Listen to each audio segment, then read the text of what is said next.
And in this moment, I hold my dog tags. I look towards the heavens and I say to myself, I'm gonna die. I'm gonna die today. And I start praying with all my heart. I'm not a very religious person. Before this, I cursed God, I cursed the devil, I laughed at life. I really wasn't a very mindful and caring person towards my mother, towards my sister, towards just people in general. I said, I'm gonna die here. This is the day I die. And in this moment, I said, God, please, I just pray that like just make it end or just help me. I'm praying, I'm begging, I'm in my heart, in my salvation, I'm begging for everything. And in this moment of me praying, I felt like the sky in the sense of me having this whole outer body experience, watching myself do this. Things are slowing down, things are moving very slow. And I felt a golden ray, warm light over my body, and I instantly felt a calming sense of bliss, of peace and bliss I've never felt before because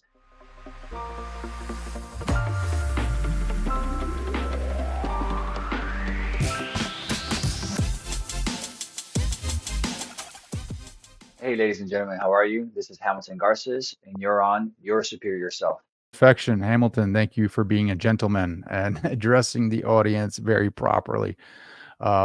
My man, my brother, thank you for taking the time. I think it's pretty cool how we met and how we vibed on our first conversation. Had to have you on the show just because of your energy and just your experiences in life in general. I think you have a very powerful story. So thank you for taking the time, my brother.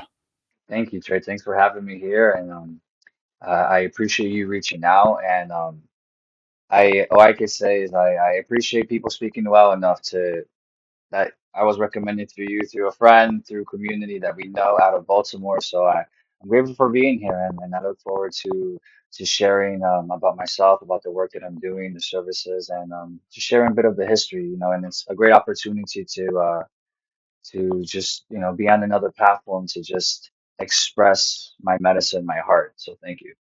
Absolutely.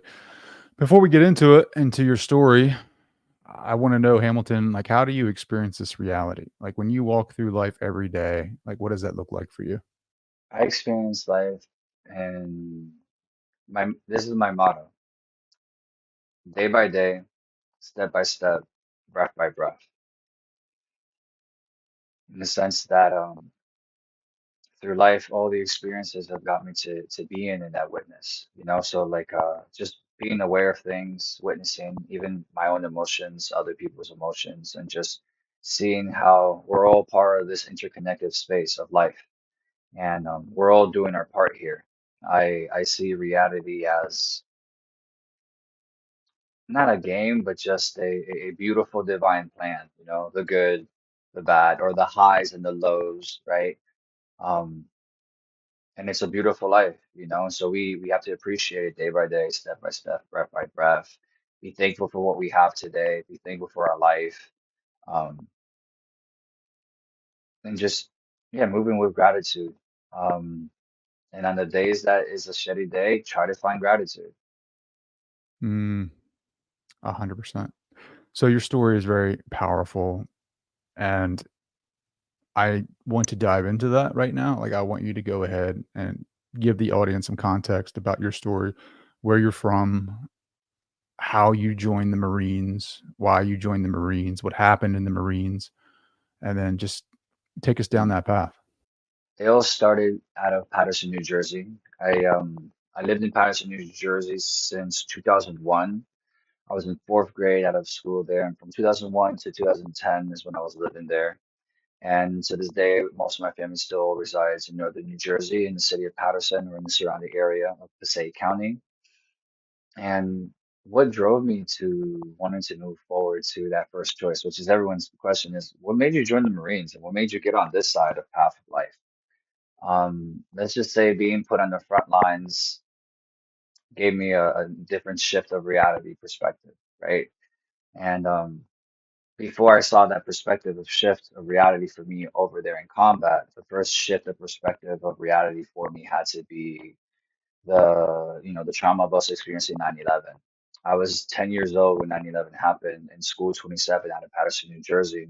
And Patterson's just like 9 to maybe 12 miles away from New York City skyline, and the George Washington Bridge is right there. When the first World Trade Center got hit, the teachers obviously, brought everyone's awareness to the situation in the country in the crisis, and they brought the TV in, the old school rolling TV. Everyone remembers those big fat boxes, right? And they rolled the TV in and they brought it in, and we were watching that first tower. It's on smoke. It got hit. What brought my attention was looking outside through the windows while everyone was on the TV watching the TV. My awareness made me look to wanting to go look to the city, the skyline. You can always see the skylines clear as day, and you're seeing the smoke. We're watching it live. And I call my best friend Christian Quadros over. He comes over. I was like, Chris, look, you can see the city, and we're watching it together. And as people are watching the TV, and I'm looking at the city of the first plane, what made the impact for me was watching that second plane hit. Literally watching coming down on the skyline and that ball of fire. I felt something in that day sink in my heart. And the kind of feeling that I had only when I experienced the death of a pig in my life. My family's from Colombia. They are old school country people, like Appalachian style, right? We live off the land. I felt this sinking feeling in my gut. And that was that thing that gave me scared. And it made me feel scared, but it was also the thing that made me realize, like, look what just happened. Like, life is so precious like this, like that. Things can shift. That was a very painful day for everybody in America. And I can probably speak on behalf of many veterans that for my generation of youth, that was like their Pearl Harbor, if you will. Um, Fast forwarding years later, 10 years later, I graduated from 2010 from John F. Kennedy High School. I joined the military, and I'm 19 years old in the service in boot camp. I get out of boot camp. I get to my battalion, 3rd Battalion, 6th Marines. By the time I'm 20 years old, we're training in California, getting ready to go to Afghanistan. Um, at this point in my life, going through boot camp was the first time I've been away from my family. Um, but things went well for me in boot camp. I became a leader. I became somebody that was helping support leading squads and their teams and all that. It's not really a big position of leadership. It's just a moment of standing up, of leading others to help guide to get confidence in the sense that we all help each other in the Marine Corps really become Marines because, it's not just the individual, it's a group effort. We're all there to support each other. We're not there to screw each other over. Regardless of what your job is, we're all here to become this title of a Marine. So the sense of warriorship really gets instilled into a lot of veterans that come out of the military. And being that the job that I chose in the military was 0311, which translates to the infantry. So I was an infantryman, a rifleman. And knowing that when um, I joined with this fiery warrior heart of like, I'm gonna go over there and give it to them. That was my mindset back then. I really thought I was doing something for a just reason. My perspectives have changed a lot about war and the views of politics and all that, but that's not part of the story. What's part of the story is the Dharma, which was my path. Many people ask me, would you go back there and do it again? Absolutely. I had to. Because when I went to Afghanistan at 20 years old carrying a machine gun, I never felt more alive and I never felt more scared. And it was some of the part of the times were the greatest times of my life, laughing with friends, experiencing genuine, intimate moments in the most toxic environment of like, we didn't die today. So we're smoking a cigarette and we're joking about it, right?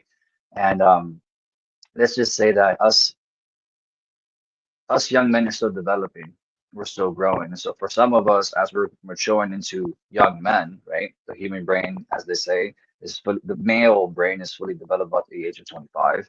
Most of us out there I had a 17-year-old, had an 18-year-old, 19-year-old. I was about the oldest guy who was 20 in my youthful group, while the rest of our seniors are, 25, some are 30. Um, but what we learned out there was camaraderie. We learned to support each other. We learned that there is no difference between our race in our country, how we support our brothers or sisters. If you're Muslim, if you're Christian, if you're Mormon, if you're Catholic, or if you're Hindu. I've stood beside people. I stood beside people who were not my family, but one of the things we learned in the military is that it doesn't take blood to make family. So I'm thankful because without them, I wouldn't be here. Um, so to come into the sense of like what made me a believer, I'm a man of faith. I'm a man of God that believes in a source, a creation, a consciousness of energy that flows through all things. In the yogic world, people call it prana, right? The life force. Um, in Japan, they call it Reiki, universal energy, things that are flowing through all things. What I experienced in combat was some of the most spiritual, what I felt were some of the most spiritual experiences I've had in my life, completely outside of plant medicine and all those other things that did help me in my journey later on. But the thing that made me become a believer of there is something higher that we can't comprehend. And that thing was tapping into spirit.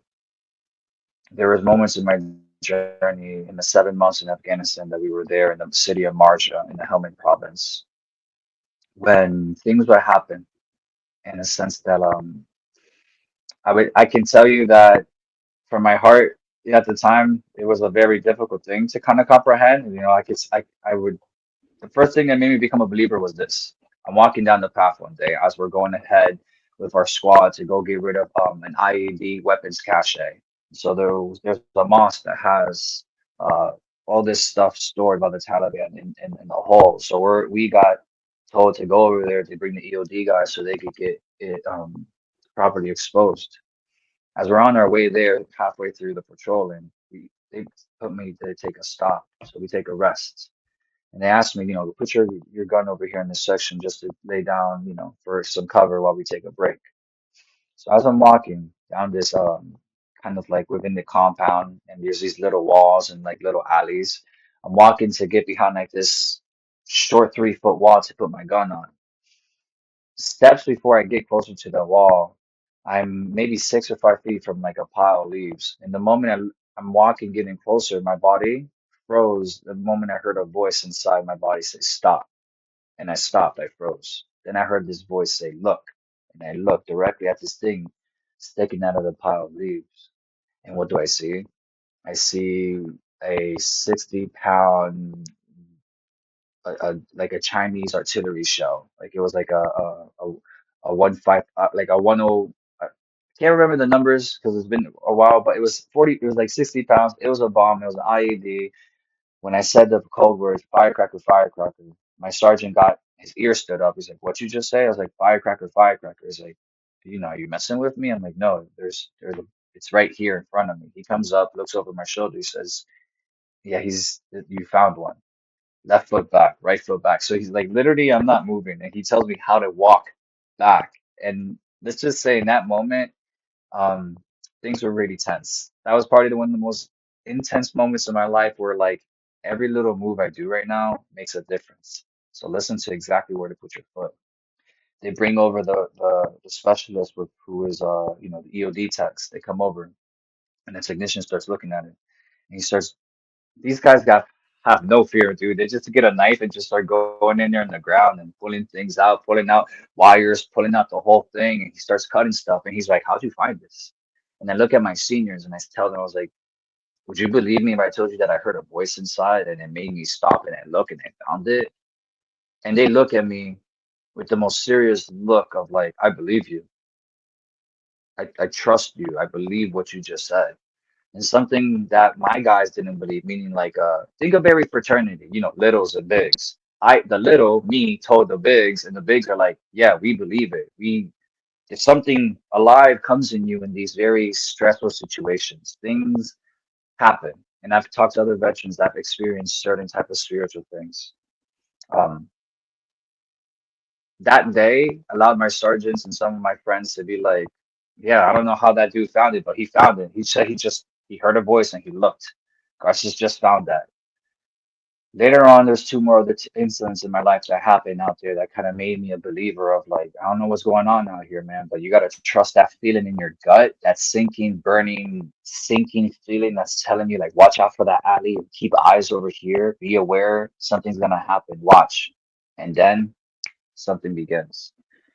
There is two moments in which one time I had a premonition. And so there was the voice one time, I heard a voice, I looked, I found something. The second time that something happened in combat that made me a witness and a believer was the vision. One day I got off a post at midnight. Our job after we get off a post is to pump up the generators full of gas and to throw out trash and water. There's like a box container, like a giant metal container, a Connex box full of gasoline. There's a one Marine on the top pumping gas, one on the ladder to bring down the gas of the big gallon gases that they're dropping down to us or passing down. And I'm standing at the ground. As I'm looking down towards the south, I'm just like 1,000 yards staring out into the nothingness because it's midnight. There's nothing to really see. It's a new moon and it's really dark. So I'm looking to the south.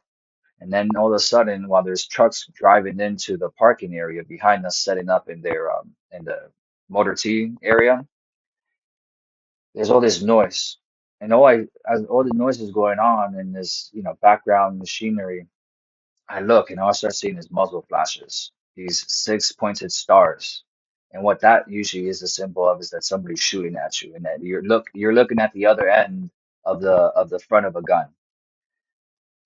Then what I immediately do is I grab the two guys, I jump up, I grab them, and I pulled them down immediately, and I dragged them behind the Connex box, the gas container, this huge block like thing. And my friends are like, "What are you doing?" And I tell them we're getting shot at. And so, they a sergeant came over from the truck after they turned out the trucks, and he walks over. He's like, "What are you guys doing? What's the commotion about?" And it's like, Garces almost nearly killed us by pulling us off this 10-foot ladder and almost breaking our necks and dragging us behind here and telling us somebody's shooting at us, nothing's happening. The sergeant tried to say that the sound that they heard was the sound of the trucks, backfiring and things like that. And I tried to tell him, I was like, that's not what I saw. Like I saw somebody standing down there. I saw not somebody, I saw muzzle flashes from the south. He's like, no, everything's fine. Nothing's going on. We would have heard something. I'm like, okay, I guess I'm just having a tired night. That was what I thought. We go right back to it. I'm standing on the ground. The guy goes on the ladder. The last Marine's on top pumping the gas. And then everything is silent. The trucks are turned off. And directly where I saw that vision, it starts again. And now we can hear the ta ta ta ta ta ta ta ta ta ta ta ta ta ta ta ta ta ta. The AK-47s are starting to shoot at us. The Taliban had basically climbed up to the walls and started shooting inside into our base that night. As soon as that happened, I pulled them back down again and we started running back to our tents. And this is where I'm telling they're looking at me and they're like, what? And I'm like, I told you, we're getting shot at. Go get your stuff. Let's get prepared to, repel the ambush. Like we just got ambushed. Now we have to repel this ambush. And I kid you not that as we're running to our as we're running to our tents, I bump into my first sergeant, who's usually like the platoon or like the company dad. He's like the fatherly figure of us. This guy literally walked out of the shedder and he was like, "What's going on?" And I'm like, "We're getting shot from the south, and this is what's happening." Da da da. He's like, "Go get your gun. Get on the walls." And that was one of the most intense situations inside our patrol base that ever happened there. That later that night, when my friends asked me, he's like, "When you pulled us down, like we didn't hear nothing. There was no gunshots. And then you did that thing. Had you not done the thing that put us down, we probably would have got shot."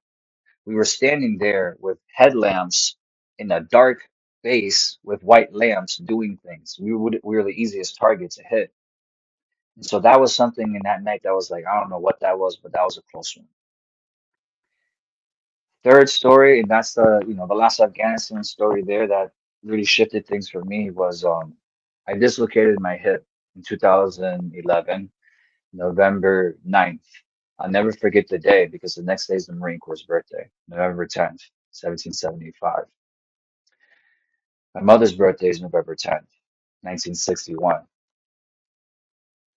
So on November 9th, that day we go. It is now let's see, November, December. Shoot, we were 1 month away going home. 1 month away.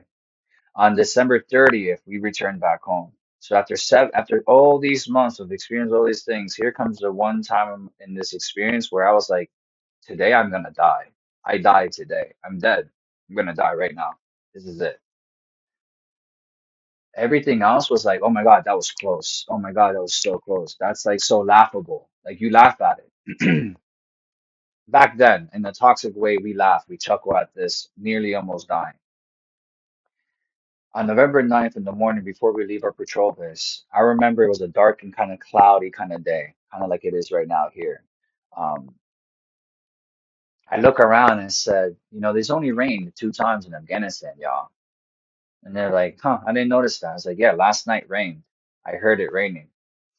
I was the kind of dude that paid attention to nature.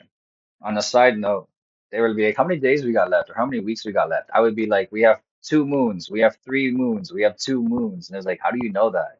Because the moon cycle is every 30 days. So instead of counting weeks and days, just count moons. It's a smaller number. Versus we have 120 days. We have several weeks, right? So before we leave, I mentioned that to them.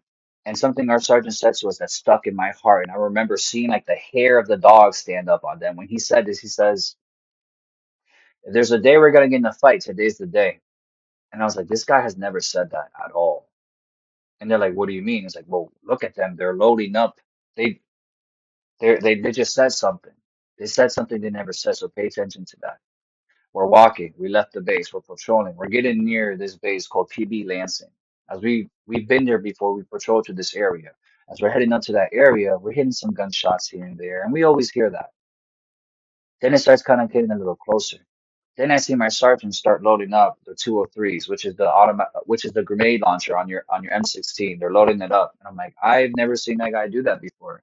Something's about to happen, and I'm feeling it right now. I'm feeling it. It's getting tense. We're getting closer, and something's gonna happen, and I'm feeling it. We start walking through a field. There's 2 teams. One team is team one's in the front. Team two is on an L-shaped line. As we're walking up this rat trail or a tree line, walking through the fields here, there's a road adjacent. As this road is adjacent, we're walking through this farm. A Toyota Corolla pulls up with 4 Taliban, and they come out with AK-47s and start firing and shooting at us. They didn't see the guys in the tree line. What they only saw was the first team that's crossing the field, and as most of the team was already walking across the field, I was one of the people who they visually caught eyes on of like, there's one, get him. And so the idea of when you fight your enemy, whether them or us, is you want to hit them right in the middle, break them up, because together, many is strong, fewer are weaker. So by separating them and creating confusion and this disorientation, you can possibly get an upper hand into a fight. By attacking our patrol, our squad, I was in what they call the kill zone. And in this moment, a few things happen. The AK-47 start going off. The team leader starts shooting 203s. So you hear doo, doo, doo, doo, doo, doo, doo, doo, doo, doo. Explosions are starting to happen because they're trying to blow up the car. The enemy's running to where they're gonna go and do their thing. So now they're scattering. And so like while everyone's trying to figure out what's happening, in all these moments of that, I'm getting shot at. I'm in what's the dead zone. So as I'm getting shot at, bullets are smacking past me. I fire my contact burst, which is about 50 to 30 rounds. Sometimes people have 100 rounds. That day I was carrying 100 rounds. So I just laid it all down and just held the trigger down to just basically be like, you guys who are shooting at us, you're going to have to put your heads down. And so that's the job of somebody like me is suppression fire, make the enemy put their heads down. And so the other guys, my coworkers, right? My partners, my tribesmen, my warriors, their jobs is to move and pick them out. So there's only 2 automatic weapons in a 12-man team, and I'm one of those guys. And the enemy's job is get rid of that guy because he's going to get rid of you, or get rid of the leader because he controls all of them, or get rid of the radio man because the radio guy's going to call the helicopters. So they're firing us, they're suppressing us. I'm suppressed down into the ground. And in these moments of my life, I have 3 things to do. I could run 75 meters this way, 50 meters that way, or I could go 25 meters right directly in front of me, but I have to run towards the enemy. So I make the decision in a brink second of milliseconds. I have to run towards the bullets. So as I'm running, bullets are smacking, running, flying past the head. You hear the zoom, zoom. You hear the zipping, the snapping, the cracking. 3 or 6 steps, about 3 to 6 steps running into that field. It was a muddy field. Remember, I said it only rained 2 times in Afghanistan when I was there. That field was muddy. For whatever reason, God made it rain that night. As I ran through that field, my right ankle sucked into the mud of the earth, and the earth held me. It did not let me go. The moment my foot sucked into the mud and I tried to take that next step, my right hip instantly dislocated because the earth sucked my hip, literally. So as I tried to pull it, my hip, and I instantly scream. I my hip, and I go onto my left. As I hit down to my left, I tore my PCL, and I hyperextended my meniscus. Excuse me, hyperextended my PCL, tore my meniscus. For me, in those moments, once I hit the ground, my ears are ringing. I hit my face and my head on the ground. I'm completely covered in mud, front to back. I mean, front to toe, like head to toe, all covered in mud. And I'm hearing ringing. I'm disoriented. And the first thing I do once I hit the ground is I'm instantly screaming in a fiery, burning pain. I've broken this arm 3 times in my life. I burned this arm before. I got bit in the face by a dog twice. All this before the military. I never experienced more greater pain than that moment right then and there. My first reaction was sitting up and trying to look for blood if there was any impact in me, looking for red. Okay, nothing. My ears are ringing, people are screaming, bullets are flying. I try to get up, and again I hear a pop again. I can't get up. I have to grab my gun and start dragging myself onto the dirt, dragging myself about 20, 15 meters until I get to this little berm. This berm or a wadi is like, if you ever been around farms or fields, you'll see that there's irrigation around a perimeter. The perimeter of that irrigation, there's a mound of dirt that's called a burn. That 18 to 12 inches of dirt, that was my shield. The earth literally was my shield to protect myself because I had nowhere else to go. There was no building I could get to. I couldn't go hide behind the tree. I had to get myself as flat as I could once I got to that berm, that rim, and be as flat as I could on that area. So basically, as I'm hiding here, flat as I can, bullets are smacking next to me. And in this moment, I hold my dog tags. I look towards the heavens and I say to myself, I'm going to die. I'm going to die today. And I start praying with all my heart. I'm not a very religious person. Before this, I cursed God, I cursed the devil, I laughed at life. I really wasn't a very mindful and caring person towards my mother, towards my sister, towards just people in general. I prayed with all my heart that day because I really truly believed I was going to die. I said, I'm going to die here. This is the day I die. And in this moment, I said, God, please, I just pray that, like, just make it end or just help me. I'm praying, I'm begging, I'm in my heart, in my salvation, I'm begging for everything. If it's gonna happen, happen. If not, take me. And in this moment of me praying, I felt like the sky in the sense of me having this whole outer body experience, watching myself do this. Things are slowing down. Things are moving very slow. What's happening? Androgynous and DMT is moving through my body. I looked through the heaven as I'm laying down, and I promise you, it felt like the sun shined on me through the cloudy day. And I felt a golden ray, warm light over my body. And I instantly felt a calming sense of bliss, of peace and bliss I've never felt before because I let go. Because I was like, I'm gonna die. Like I'm gonna die. If I'm gonna die, just take me. So I really felt like in that moment of like that death, like I let go. I was like, this is it. I'm gonna die today. I die. Take me. And although I begged, I don't want to die. I felt this instant calm, this bliss in my body, tingling, warm sensation. It was like the spirit of my grandparents were there saying as guardians, like, today you live. And in that moment when that happened, Kyle Morero ran over to me, one of my buddies in my squad, and picked me up out of off the ground. He had to put his arm around his shoulder and help me walk because I couldn't put any pressure on that foot. So I'm just limping across the field. The rest of the firefight, we do capture the bad guys, and none of that really, you know, it's the reality of life. We arrested them, and so there's anything that I truly witnessed that day is that we didn't have to kill our enemy. We just had to be like, hey, you did bad. So we actually captured them. We arrested them. And something that I can speak on here, and I'll say it with pride, is that I know that I've been to combat, but I know that I have personally never killed anybody. I can't confirm that. I can't ever say that. And it's a question that some people do ask, but it's not something that anyone can ever truly answer. And in the end of the day, that day, no blood was shed. Not from us, not from the Marines, not from the Taliban. And although those individuals were there laughing, smiling at me, seeing that they thought they got me, I had a reaction. I reacted in a way that showed anger and hate. And later on in life, what I realized was the warrior monk in me understands that if I killed them, I truly would have killed myself. And most my veterans, military people might not understand that, might not know that. They might still be on the no, it's us or them. In the end of the day, I take my hat off to the Taliban.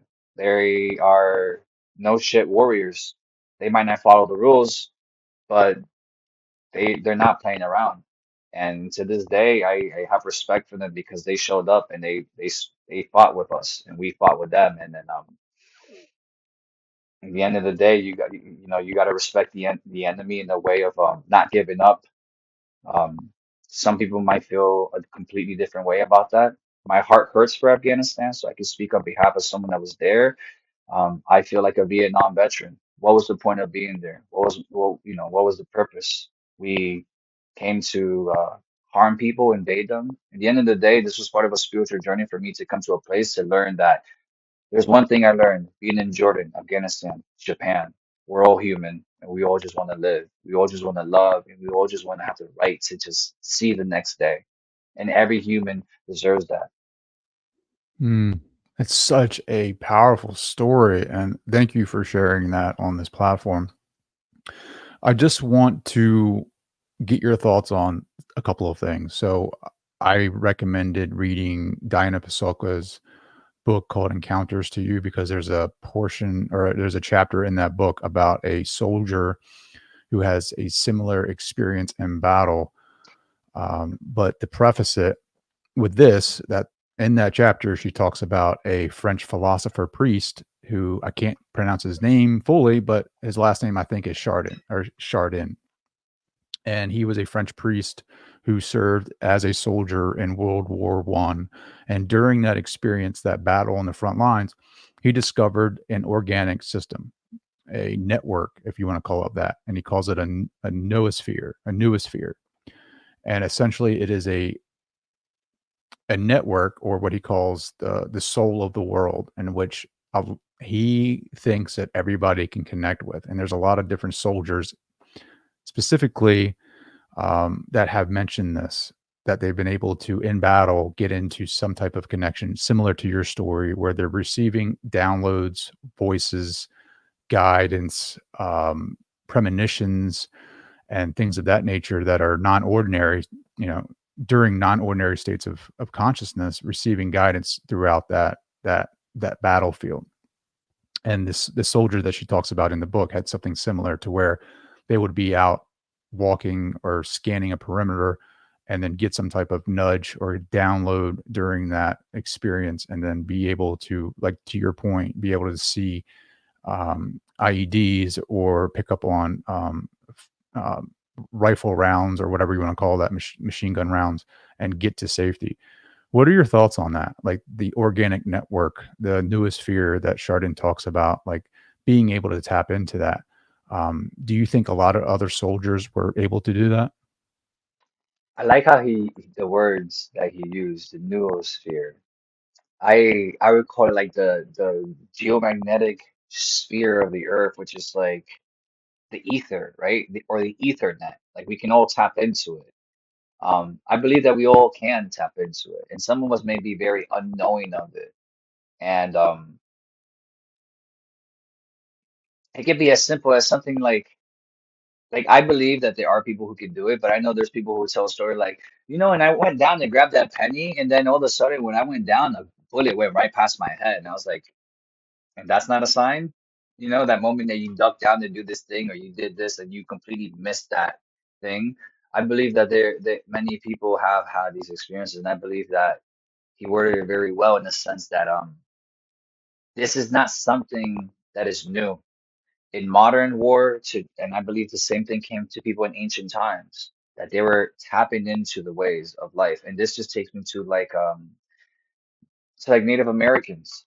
They the warriors in Native American cultures and history have shown something along the lines of like the strength of their hair and being like a good warrior. Because the strength of their hair, the length of their hair is what gets them so in tune and connected to the earth in a way of that. And like that's like it makes me think a little bit about the Avatar. When the Avatar takes their hairs, right, in the movie with the aliens and they plug into the tree and they feel the Ethernet, the mycelium network of the entire grid of the earth, things that are around them. Um, we can tap into it. We just have to get into a very animalistic state because combat, battle, survival is an animalistic state. Combat war is not animalistic, but to survive, that's deep in animal nature. I don't want to say human nature because it's animal nature. The human is part of the ecosystem. The ecosystem is when we're like, oh, we're the best thing on the planet. No, we're not. We were born with not as much awareness as other animals. That's why in yoga we can learn from animals. And I'll leave it with this about tapping into like the area of something, right? I just learned this week that elephants are so in tune to the earth that they can feel their feet. They'll put all their weight on one foot, and that foot is full of sensory pads, right? And that pad is pushing into the earth, feeling frequencies.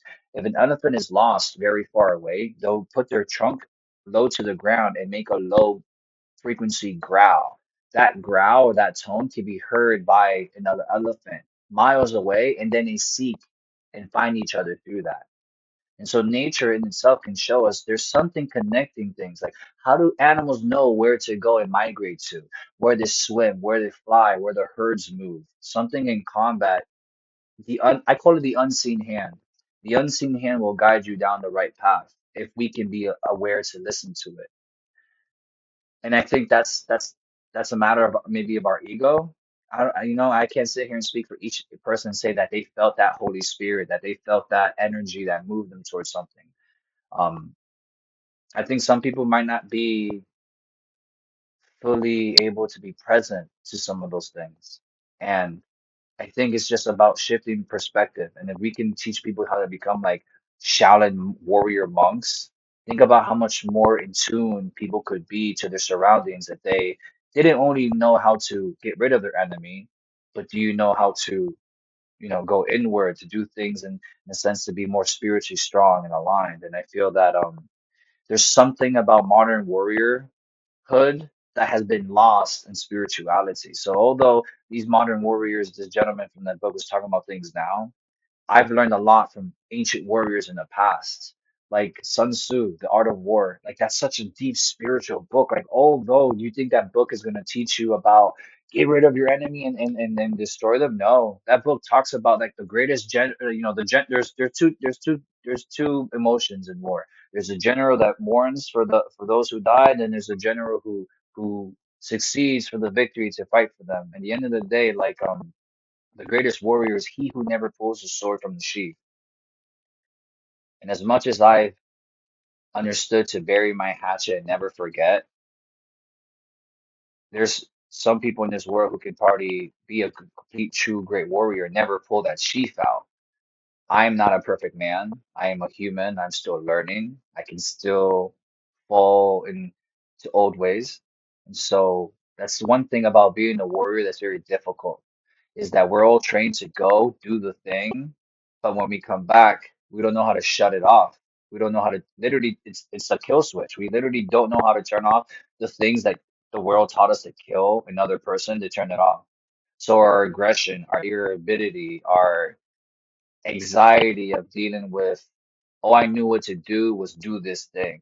And so I think a lot of us experience very beautiful and very heavy things over there. Sure. No, I agree. So there's something about the attention, the focus of being in that certain environment and having that hyper focus awareness in like one area of being, right? Like in the United States, especially where I'm at, everyone is so focused on different things. So their attention span, their concentration, their consciousness is fragmented. And it's so many different entities, whether that's the internet, the job, emails, text, phone. When you're in the battlefield, and this is just me speculating. I don't know, and I don't have any truth or research on this, but maybe because you're so hyper aware, like when you are walking around scanning your environment with your rifle and like looking for the enemy, that your consciousness has only one place to be, and that's in the moment.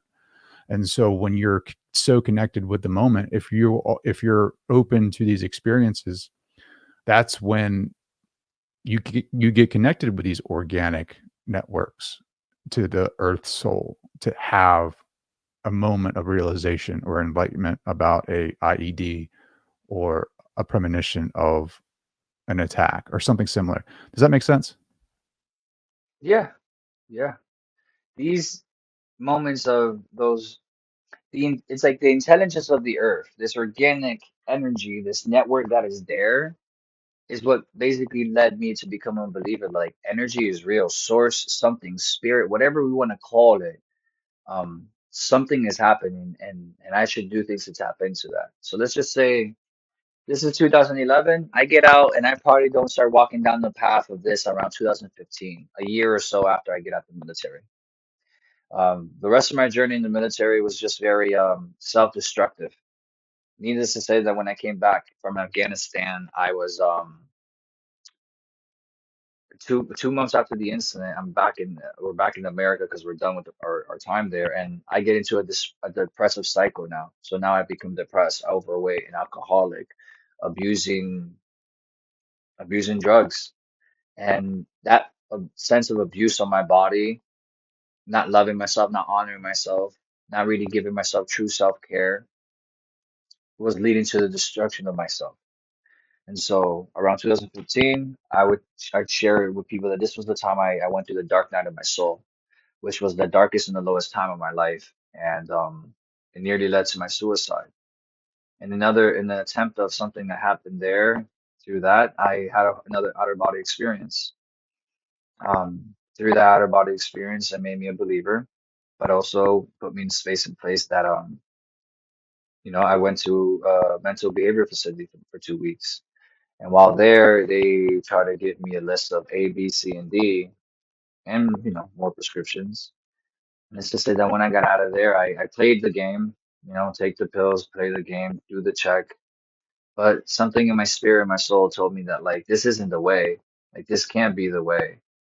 Like it's the way for now because we're trying to create balance in your body again, so your body can create the right chemicals and sustain maintenance, right? And let's just say some of these medications, they're needed to create balance in the body, for sure. For me, it was feeling like if I kept down this path with these medications, it's just, I'm never going to live in my heart. I'm never going to be happy in my soul. And I've seen what these pills end up doing to some people. At this point, I've lost anywhere between 14 friends to suicide. And that's like in combination of friends across the board from different branches of the military. So, for myself, I had to change my ways, and I started leading down the path of wanting to seek meditation. Something about me came to me of like learn to be a good warrior, like a true warrior, like Bruce Lee in a spiritual sense of like the avatar, like Aang, the elements. Tap into this old stuff. Look what yoga teaches. Look at what the ancient the ancient East teaches about warriorship and connecting. So something like that about the martial artist. Uh, Mindset. Like I've always been a fighter. I've always done things like Taekwondo, and I became that full warrior in combat. But there's parts of me that I knew that was unbalanced, so I had to seek. I seek meditation. I found the right yoga schools and spaces and places, and I experimented with different practices, which led me down the path of wanting to become a yoga teacher. About a year after that attempted suicide, 2017, I become a yoga teacher from Integral Yoga Institute. And, I move around guiding spaces, teaching yoga as a hatha yoga instructor, which is just like, basic movement, nothing crazy, nothing fancy, just keeping the body maintenance. And that's my start in walking in towards the healing part of my body. And so there's anything here, if any veterans are listening, young men, or just any beings of life, of breath, start with yoga. That's the best place to start. Start with yoga. Anyone can go to any ayahuasca retreat, any mushroom retreat, any Bufu experience Sure, go do that difficult thing that you've never done, that you might not be fully prepared to do. And to each their own, everyone might say, oh, I went completely not knowing about nothing and I've done it. That's great. I truly feel in my heart that if you can learn to navigate the Jedi body, right? The force is here, that thing, the organic network, right? It's there. How can you tap into it? Well, you can do it with plant medicine, sure, but the yoga can bring us to those worlds. The sound of om or humming, stimulating the pituitary gland, balancing the hemisync of the brain, bringing the hemispheres of the brain to balance, creating homeostasis within your body, activating your lymphatic system to do daily cleansing, such as breath work, a cold shower, a little 30 minutes to maybe 40-minute yoga practice. Whatever it is, do something to do the work to take care of the temple. Because the better we can be aware of this vessel, we know what we're capable of. We truly know the self, the guru inside. G, you are you. G, you are you. No one will know you better than you. So I challenge you to get to know yourself first before you can lose yourself. And so what I realized that when I first did my first ayahuasca ceremony, for me, I was like, I don't know how to breathe and sit down. And so that really pushed me towards taking a few months off of doing that until I started doing more yoga, started practicing more breath work, started working with these things, which I started integrating with, in these ceremonial spiritual settings, which was, I'm not just here to like clean my body and purge and just, hear these great songs. I'm here to really meditate and go inward. And so the practice of yoga will help you to go inward. The practice of yoga and breathing will help you experience a 2 to 5 minute ice bath, which is very uncomfortable. But that's the challenge of being comfortable with being comfortable in the uncomfortable. And so, although, this is my journey, this is my road, my only advice for people is start with yoga. So yoga is the best place to start. Don't know what yoga to start with? Check out a class. I started with a yoga session in the gym, which taught me this isn't the style I want. Let me find some other styles. Let me check out another type. Yoga is like the military, many branches, many ways, many shapes and forms, right? And so just find the right style that will work for you. Don't knock until you try it. And so, being open, that's the first thing is being open. I wouldn't be here had I not been open to wanting to be brave enough to walk into that yoga class with all the youthful and, very athletic looking people. Regardless of what no everyone else is doing, be there for you. And so that was the journey of being who I am today is showing up for myself, learning to who am I, learning of the body, which guided me to wanting to do yoga, the yogic practices to doing Reiki, which led me into the sound. And so right now in life, these are the things that I have done to become the human that I am. Mm. It's so I'm just writing down some notes and I'm connecting the dots here. So a very scary statistic is I think amongst veterans, I think suicide is the number 2 leading cause of death. And me not being a veteran and never seeing a battlefield or being in battle or war, the only thing that I can relate to is being in fight or flight every day because of our materialistic lifestyle, our patriarchal model of Hmm. society, and trying to uh, meet the status quo in everything that I do, which is very much like fight or flight for me, and staying into those patterns and destroying my nervous system, my immune system that way. And for me, meditation and breath work has been key for me to get out of that sympathetic mode back into the parasympathetic. And what I want to use as an example is when you can get out of the fight or flight long enough to create a connection with that organic network, with source, whatever you want to call that, there starts to bridge some type of interaction. And there's a connection. You strengthen that connection. And what I find so fascinating about your path was you're this warrior monk archetype to where now you're facilitating sound healing, which is another step in the phase of healing overall, like holistic healing. So you get out of fight or flight, you make that connection with source or the network, and now you are essentially attuning or atoning the body. So once you get into that middle step, which is connection, it should be a priority for anyone who's experiencing this, like to want to know more, to become more curious, is to fine tune the instrument, which is the body, right? So it's always going to be mind and body. It's not going to be just mind. It's not going to be just body. It's not going to be just cognitive. It's just not going to be behavioralist psychology or psychology. It's going to be both. So you make the connection, you get out of fight or flight, you make the connection to strengthen that connection more to receive more guidance and knowings. You have to attune the body, which is sound healing, purging, cold plunge, sauna, like doing all the things that are getting you back in tune with that with that organic system. And the more that you can do that, the more that you can open yourself up to the different vibrations, the different frequencies. Frequencies and vibrations are information. So if you want to tap into Oh, higher levels of consciousness, you need to be able to withstand or withhold those higher frequencies inside your body. That's when the big aha moments come. That's when the creativeness is flowing. That's when you're with the muse, the creator of all things. They'll allow more information to flow through you. mhm. You know what I mean? So when you're doing the sound healing, which is so fascinating to me, and you're playing these different frequencies, you're allowing them to atone. You're allowing them to attune with the resonance of the natural organic system to clear out their body, to hold higher frequencies, to get these self realizations, Yeah, the breadcrumbs to self transcendence, essentially. yeah. And it's the cellular remembrance, the cellular intelligence of the body. And so, like as you're expressing this, like what comes to me is like how, for me, the first time I felt frequencies besides concerts, people was like, I would tell people that, there's no, there's no, there is no higher high than shooting a gun or shooting a machine gun. Or there's no, for me, like most extremist feeling I've ever felt, and I've sat with plant medicines in so many like ways and realms, but like if it makes any sense, for whatever extreme thing that I've gone through, like almost dying, going through death, being in combat, there's no higher adrenaline rush than that. And like maybe going, jumping out of a plane for fun might be the same adrenaline rush, but that frequency was something that was putting me in a state to be completely sympathetic. And this is the fight or flight.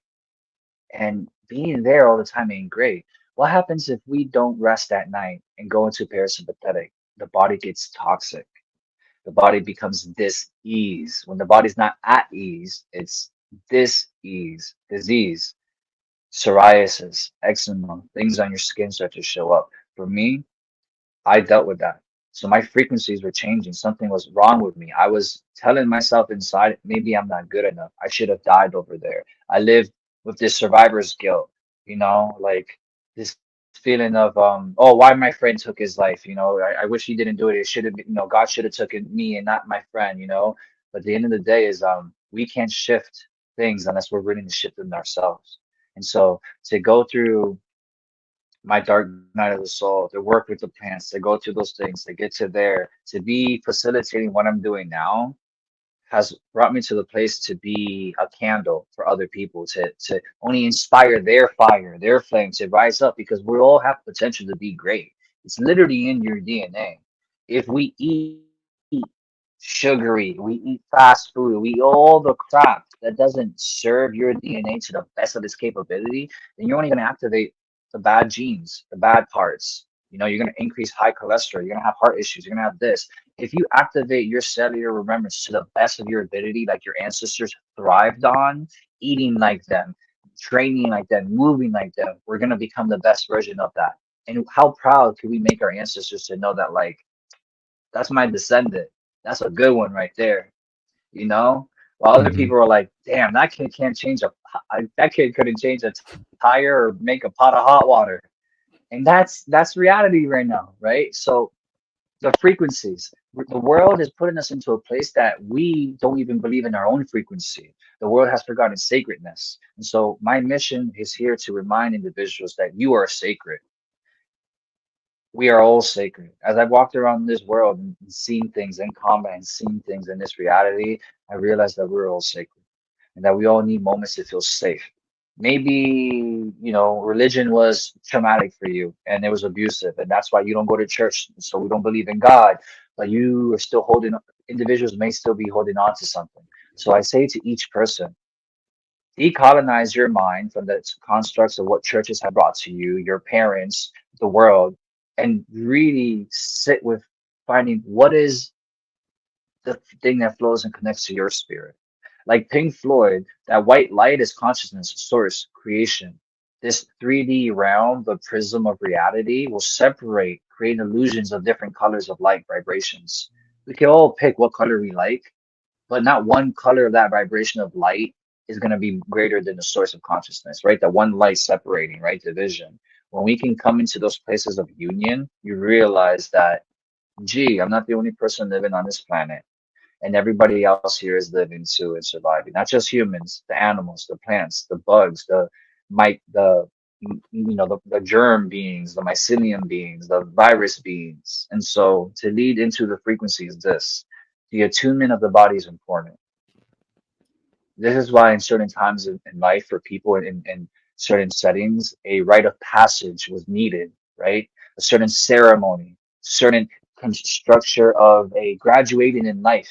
So some of us have forgotten how to move in life, and some of us never got to really celebrate moving into manhood or womanhood or adulthood. So some of us never had these beautiful spiritual moments like ancient people did. So, how can we provide spaces for transformative healing? The containers that I've created, so as many other people are creating, is tapping into that organic energy field. There's a cellular remembrance in individuals. I love when women come and they bring their husbands. They're like, I'm just here because my wife brought me. I'm like, that's cool. Then at the end of the session, they're like, oh, I feel Man, I feel like I smoked weed, but I haven't done that because I'm a cop and I haven't done that since the 80s, so when I was in high school. And like when you were playing the drum, I had a vision of Romans or like these Vikings, or I had a vision of a wolf on the mountain. And I'm like, tell me more about that. Yeah, I don't know. Maybe it's weird or crazy. I'm like, no, no, tell me more about that. Like, Mhm. what came up for you when you heard this sound? What came through you? Why I felt the vibrations in my body. I've never felt that before. The didgeridoo felt like snakes moving through the earth, or like the energy of like hearing individuals speak like that. That's when I'm like, do you hear yourself right now? Do you hear what you're saying? Do you think it's Somebody who feels activating so. like ancient memories? There's ancient memories that are in the Mhm, cellular level, like, because trauma creates like a mutation in the cells. Like our ancestral trauma yeah. has been passed down generation to generation, which creates a mutation in the cells. And we are the product of evolution at its whole.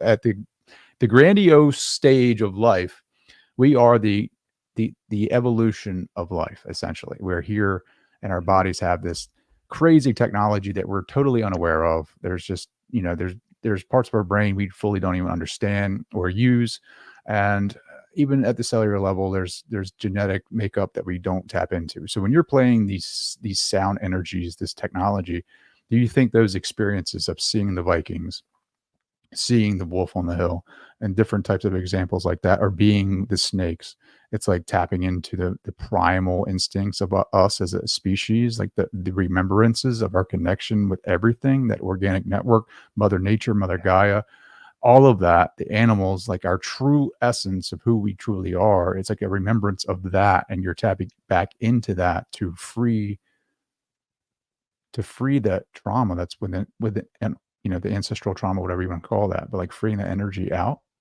letting it go. Mhm. Mm. I fully, yeah, I love that reflection. I fully feel that it resonates that what's happening is a cellular remembrance. Because what happened for me in my first sound bath, I was in New York City.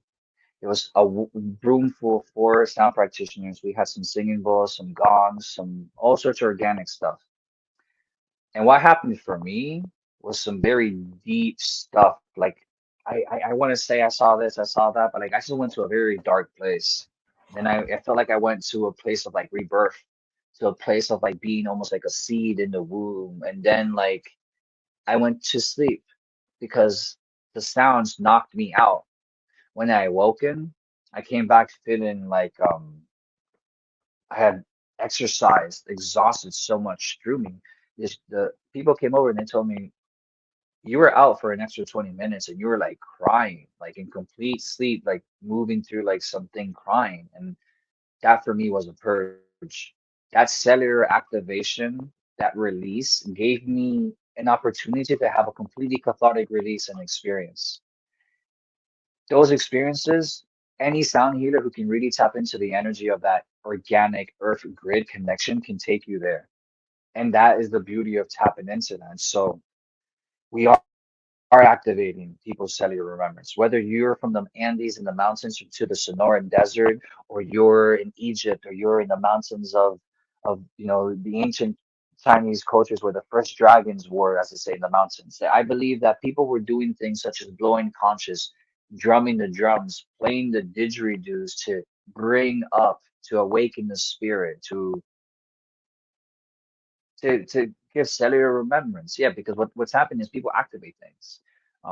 People will share about how they haven't thought about something in a long time, and when you play the bell or play the flute, or when you burn copal or burn the certain smells, the sounds, the smells, the energy in the space took them somewhere. To the point that some people literally feel, Trey, they're like, I didn't even knew, didn't, I felt like I did not even have a body. Like I became so still. I became so one with the flow of everything. I can feel it. And if we are, and if science shows us, oh, you're 50% related to a banana and you're 90% related to the dolphin's brain and this and that.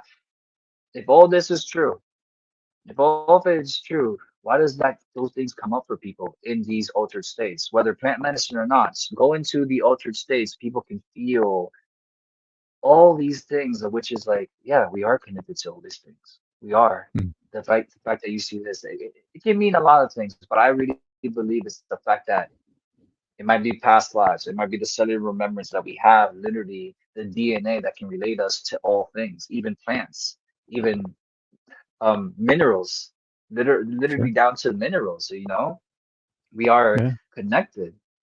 I mean, the universe is full of four floor.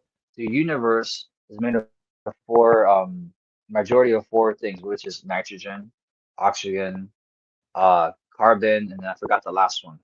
I gotta go on Google to look it up. And those same four things that the universe is made out of is literally within us as well. And so these spiritual experiences are something that shouldn't be overlooked. And be a explorer of your mind, be an explorer of your body, because it's only up to us to discover our own inner truth. Everyone has their own truth. Everyone's going to argue and say which religion and which medicine or which thing is better.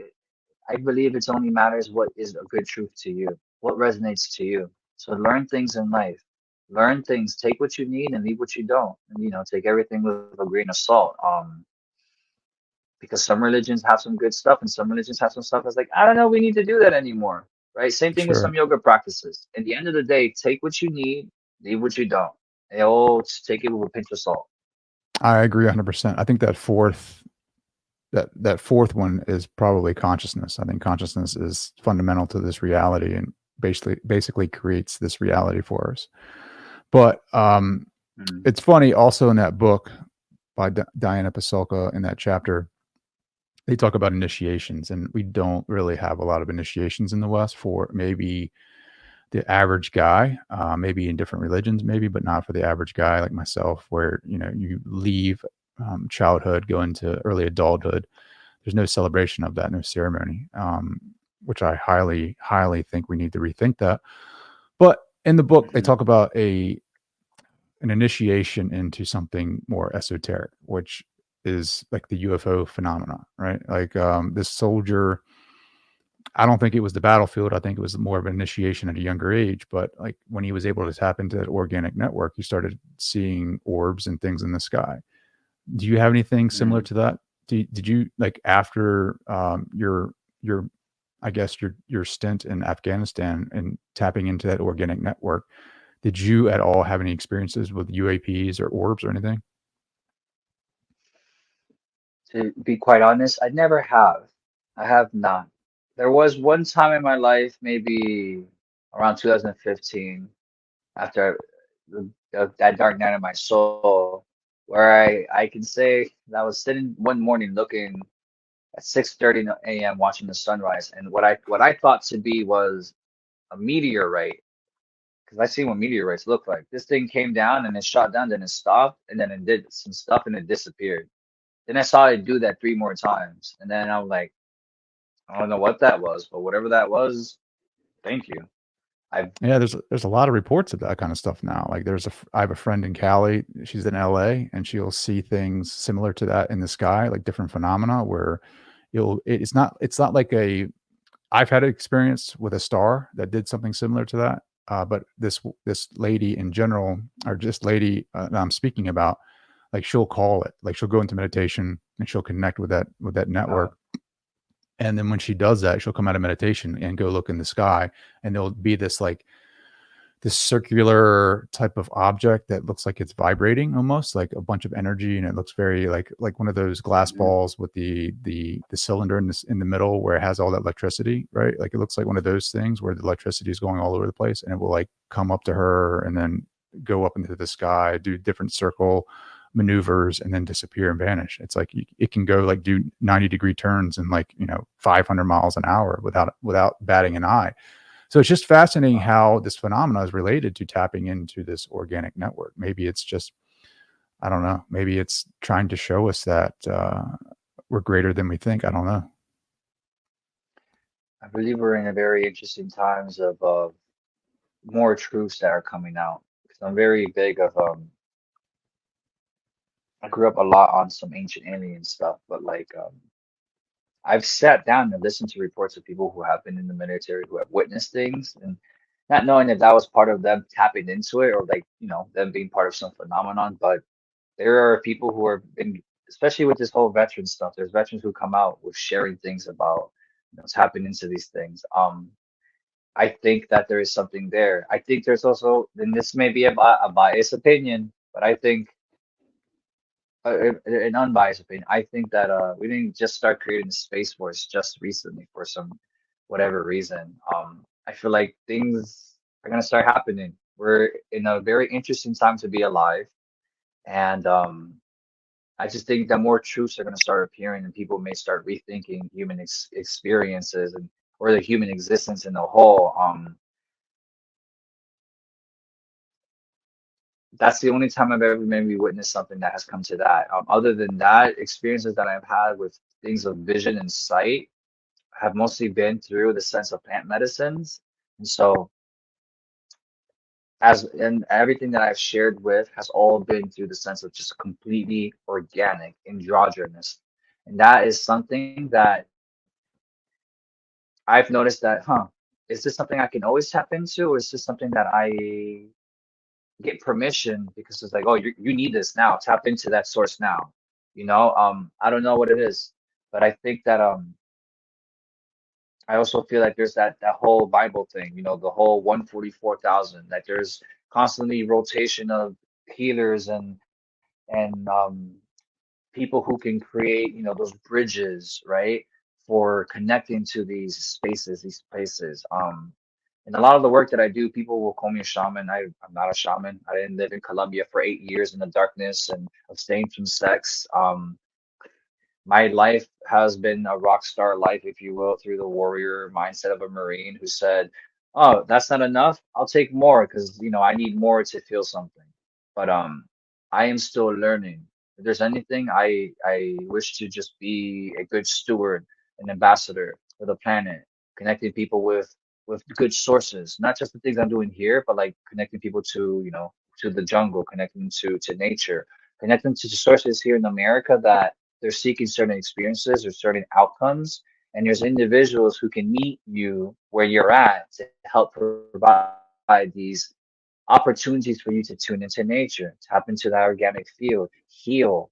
Um, and so, there's a lot of cool things that are happening right now and with all these things. And there's not one way to do this. I'm not sitting here telling you do what Hamilton did, do the plant medicine way. No, there's people who I know in this life who are so spiritually in tune.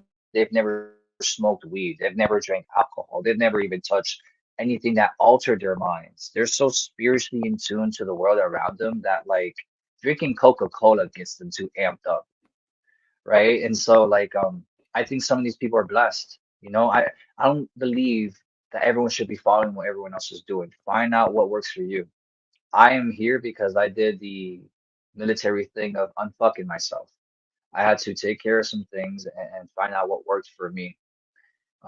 It didn't work for me to go to the church to try to find God. It wasn't getting to where I needed to go. I had to detox my body. For me, I followed a lot of the indigenous earth medicine type of rituals, sweat lodges, working with combo, doing these things to detox literally years of poison and impurities in my body. And so, again, this is just my story. I'm just sharing these things. Take it with a grain of salt. Some people might like the things I say, some people might not resonate with it. At the end of the day, to each their own. We're all walking our path here, and to say what is the right and what is the wrong way to do something, I don't know. I don't know what is the right way, what is the wrong way. I mean, look how many types of yoga there are. Look how many types of Yeah, militaries there are. Look how many countries there are. There's so many expressions. What is the right way? Find what works for you. I agree 100%. Look at how many different forms of Christianity there is. I think there's like 44,000 or something like. Um, I That's a think lot. find your yeah, it's a lot, right? Like it's a lot of that's a lot of My face was like, interpretation. Yeah, it's a lot of yeah. interpretations of Jesus's teachings. I mean, that's essentially it, right? But Hamilton, man, I can talk to you all day. I think, we definitely need to have another conversation at some point. But how can people connect with you? How can they find out more Oh about your man, work? absolutely. So my first name is Hamilton Garces, just like Alexander Hamilton. Don't know why my mom named me that. But Hamilton Garces is my name. You can find me on Instagram at mindful warrior underscore Hammy, HAMI. Feel free to reach out, shoot me a message.